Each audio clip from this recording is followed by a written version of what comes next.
Among the more than 27,000 American military personnel held as POWs in the Pacific were 77 U.S. military nurses.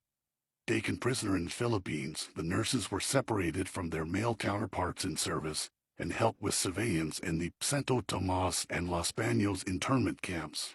One of these courageous nurses was Ruby Grace Bradley, who became known as the Angel in Fatigues. In 1934, Bradley entered the Army Nurse Corps as a surgical nurse and served at Walter Reed General Hospital.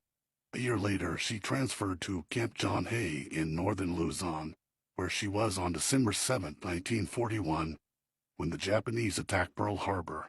Hours after Pearl Harbor, the Japanese bombed the American defenses in the Philippines. We heard this roaring over our heads, and we ran to the door like always did. We could see that the Japanese pilots actually identified them as being Japanese, and they flew right over, and they started dropping bombs around everywhere. We evidently lived a charmed life because the bombs fell all around the hospital, but not on it. 3 weeks after the attack on Pearl Harbor, Ruby was captured by the Japanese and moved to the Santo Tomas internment camp in Manila. 37 months in a Japanese prison camp during World War II, slowly starving so children could eat. I'd save part of my food for the children later in the day when they start crying and be hungry. Nurse Bradley shrank to 86 pounds. She used her ill-fitting uniform to smuggle surgical supplies into the POW camp. The land I was bulging here, bulging there, you know, with all sorts of equipment. We smuggled in the instruments, and Ruby kept those at great risk to herself. Bradley's courage saved many lives. She assisted in 230 operations, delivered 13 babies. I knew I'd get through.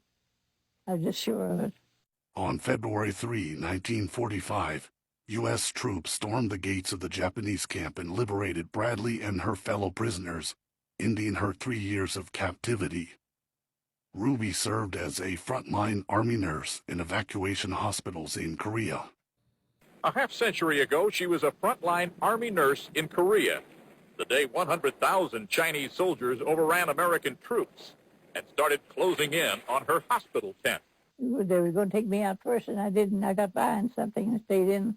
I was the last one out. After she had loaded the sick and the wounded onto the plane that was sent for her. We were speaking patients who'd been ambushed just 5 miles up the road. Everything was happening and happening fast. Communist snipers surrounded the plane. Major Bradley jumped aboard just as her ambulance exploded from an enemy shell. You can get out in a hurry when you have somebody behind you with a gun. Ruby Bradley came home to a hero's parade. She became the most decorated woman in American military history. To read her full story, book, audiobook, and ebook available worldwide.